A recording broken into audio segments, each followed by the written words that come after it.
من أنا أطيح عذي والله أنا عاشق شخصني ما والله عذي والله يا من أنا بالله عليك أنا قرابة أنا هذا وين مركان الضضاي وقتيني بالله عليك كان هذا وين شكا كويا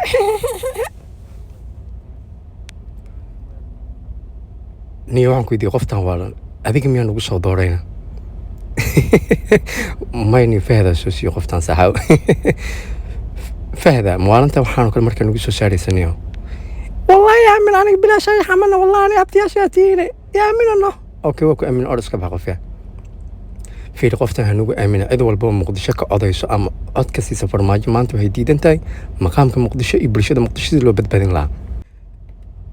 si degdeg ah darsa qalliga waxa dhacay in mas'uuliyadda idinka qaaday naga dhahan noqon mudane annaga hunguriyan qada sheekada insaan noqonayso wallahi ma u malaynin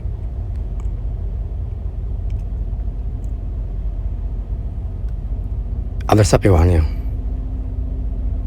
dhaqsadee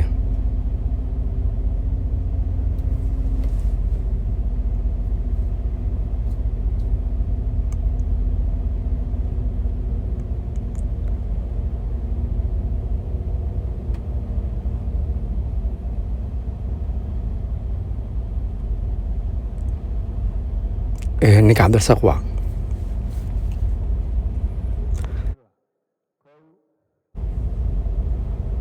hadday message isoo diro mashquul ahay ugu dhahayno hadda waa ku celinaa okaadi waa ku celinaa mudana xoogaa hadday ninka mashquul ahay ugu dhaha waa kugu celinaa okaadi hadduu kaa qabanayo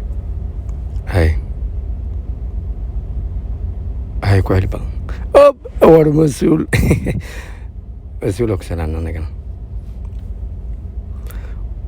xaaladdu waa qasan tahay cabdirsaqaan labaanimayo tida kale telefoonka muxuu la qaban lahay mudan waa kana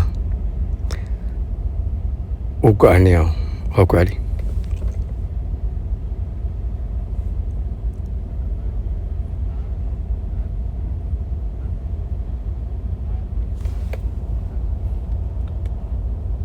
waa kana mudan ho halo assalaamu calaykum sidaan u malaynaya sheekada maahayn saaxiib sidee kula tahay cabdirsaq arrintan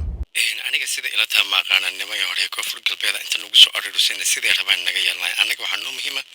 sidii reer muqdisho loo badbaadin lahaa maqaamkooda loo sugi lahaa amnigoodana loo sugi lahaa mudane ra-iisul wasaare waa ku salaamaya mas-uuliyadana wada saaran asalaamu calaykum